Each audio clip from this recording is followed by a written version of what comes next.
दोस्तों as a startup आपके लिए एलएलपी चुनना सही रहेगा या फिर प्राइवेट लिमिटेड कंपनी।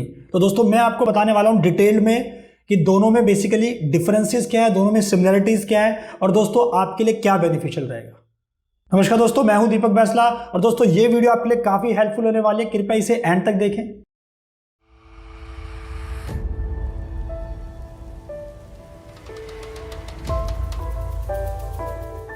तो दोस्तों ओवरऑल जो हमारा प्रोसेस होता है दोनों कंपनीज को रजिस्ट्रेशन करने का, क्या क्या डॉक्यूमेंट्स चाहिए होते हैं दोस्तों, तो इसके लिए मैंने स्पेशल वीडियो बनाया हुआ है जिसका दोस्तों जो लिंक है हमने नीचे डिस्क्रिप्शन में डाल दिया है। दोस्तों आप दोनों वीडियोस को दोस्तों रेफर जरूर करें। तो दोस्तों सबसे पहले मैं बात करता हूं हमारे मीनिंग की कि हमारा बेसिकली मतलब क्या है, एलएलपी का क्या मतलब है और हमारी प्राइवेट कंपनी का मतलब क्या है। तो दोस्तों मैं बात करता हूँ एलएलपी, जैसे इसका नाम क्या है दोस्तों, हमारा limited liability partnership company, LLP की जो फुल फॉर्म है दोस्तों यहाँ पे। तो दोस्तों ये हमारी एक तरह से देखा जाए तो एक बॉडी कॉर्पोरेट होता है, यानी कि एक हमारा लीगल फॉर्म ऑफ बिजनेस माना जाता है इंडिया में, जिसके अंदर फीचर्स होते हैं हमारे प्राइवेट लिमिटेड कंपनी के भी और पार्टनरशिप फर्म के भी।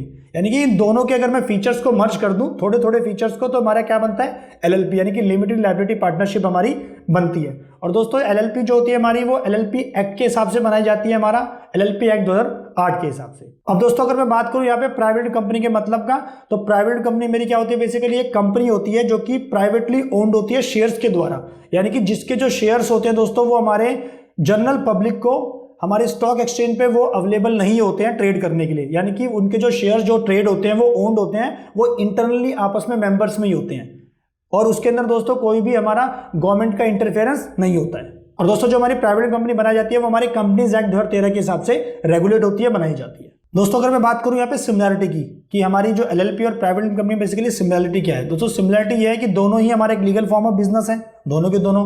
सेकंड, इसके अंदर दोस्तों ये दोनों की दोनों ही सेपरेट लीगल एंटिटी मानी जाती है, यानी कि अपने इंडिविजुअल से, अपने डायरेक्टर से, अपने मेंबर से, अपने पार्टनर से एक अलग से एक एंटिटी ये मानी जाती है।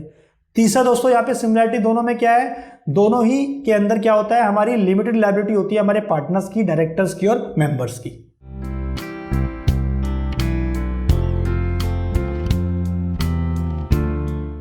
अब दोस्तों मैं बात करता हूं हमारे डिफरेंसेस की, यानी कि हमारे कंपैरिजंस की मैं बात करता हूं दोनों के बीच में। तो दोस्तों जो हमारी प्राइवेट लिमिटेड कंपनी होती है उसका जो रजिस्ट्रेशन प्रोसेस है वो हमारा किसके हिसाब से होता है, वो हमारा होता है कंपनीज एक्ट 2013 के हिसाब से।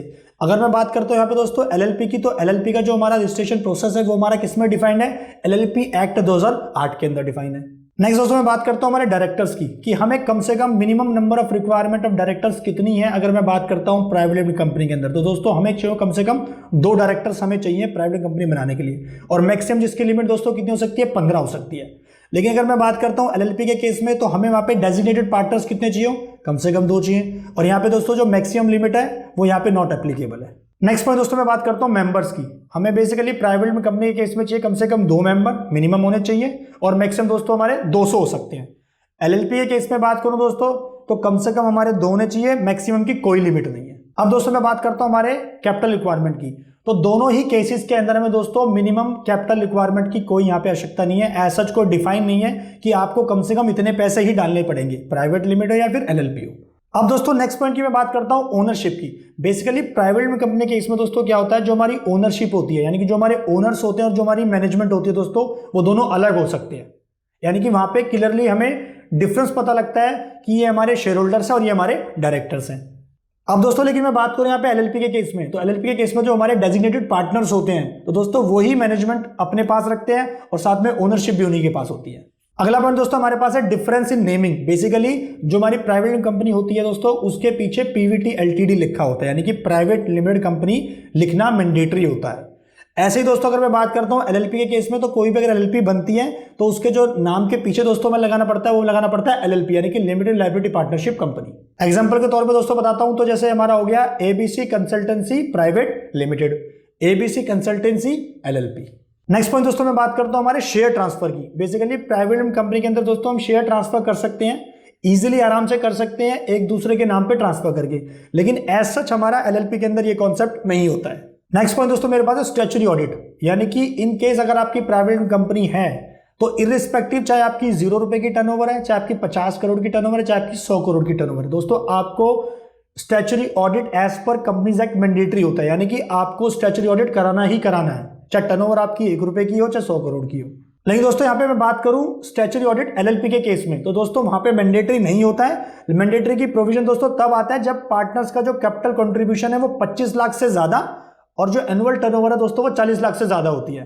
अगर दोस्तों मैं बात करूं रजिस्ट्रेशन कॉस्ट की और हमारी कंप्लायंसेस की, तो बेसिकली प्राइवेट लिमिटेड कंपनी के अंदर दोस्तों थोड़ी सी मेरी हाई रहती है, कंप्लायंसेस भी और थोड़ी रजिस्ट्रेशन कॉस्ट भी हमारी हाई रहती है।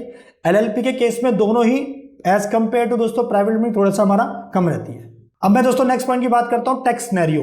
बेसिकली जो हमारा प्राइवेट कंपनी होती है दोस्तों, तो उसके अंदर जो हमारा टैक्स का सिनेरियो होता है वो ज्यादा कॉम्प्लिकेटेड होता है एज कंपेयर टू एलएलपी, क्योंकि प्राइवेट लिमिटेड कंपनी के अंदर दोस्तों हमारा डिविडेंड डिस्ट्रीब्यूशन जो टैक्स होता है वो भी कंपनी पे करती है, तो इसीलिए उस पर जो बर्डन होता है वो ज्यादा होता है प्राइवेट लिमिटेड कंपनी के अंदर। लेकिन अगर मैं एलएलपी की बात करूं तो यहाँ पे एज सच हमारा डिविडेंड डिस्ट्रीब्यूशन का कोई कॉन्सेप्ट नहीं होता है। अगला पॉइंट दोस्तों हमारा है फंडिंग यानी कि इन्वेस्टमेंट। तो दोस्तों हम प्राइवेट लिमिटेड कंपनी के अंदर इजीली अपने शेयर्स को डाइल्यूट करके यानी कि कुछ हिस्सा अपना शेयर्स का किसी और को देके उससे इन्वेस्टमेंट ले सकते हैं, लेकिन ऐसा दोस्तों हमारा ये कॉन्सेप्ट नहीं होता है एलएलपी के अंदर। नेक्स्ट पॉइंट दोस्तों हमारे यहाँ पे ESOP, employ stock option plan. Basically private limited company के केस में दोस्तों ये हमारा एप्लीकेबल होता है, यानी कि कंपनीज क्या करती हैं प्राइवेट लिमिटेड अपने जो भी उनके मेन जो परफॉर्मर्स हैं, बेसिकली जो उनके बेस्ट एम्प्लॉयज हैं उनको कुछ शेयर्स देके अपनी कंपनी में दोस्तों उनको रिटेन कर लेती है काफी लंबे समय तक। तो एज सच ये हमारा जो फॉर्मूला है, ये जो हमारा कॉन्सेप्ट है दोस्तों, ये हमारा एलएलपी के अंदर एप्लीकेबल नहीं होता है।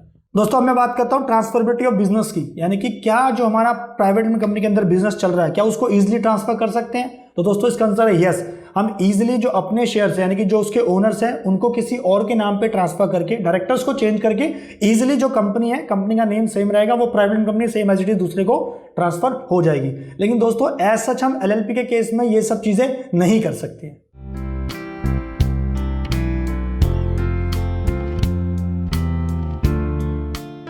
तो दोस्तों अगर चूज करने की बात आती है तो दोस्तों ये डिपेंड करता है आपके कुछ पॉइंट्स के बेसिस पे, जैसे कि आपको फंडिंग लेनी है नहीं लेनी। इन्वेस्टमेंट के बारे में अगर मैं बात करूं, ESOP आपके पास है कि नहीं है, आप दोस्तों कुछ लिमिटेड लायबिलिटी का स्कोप देख रहे हो।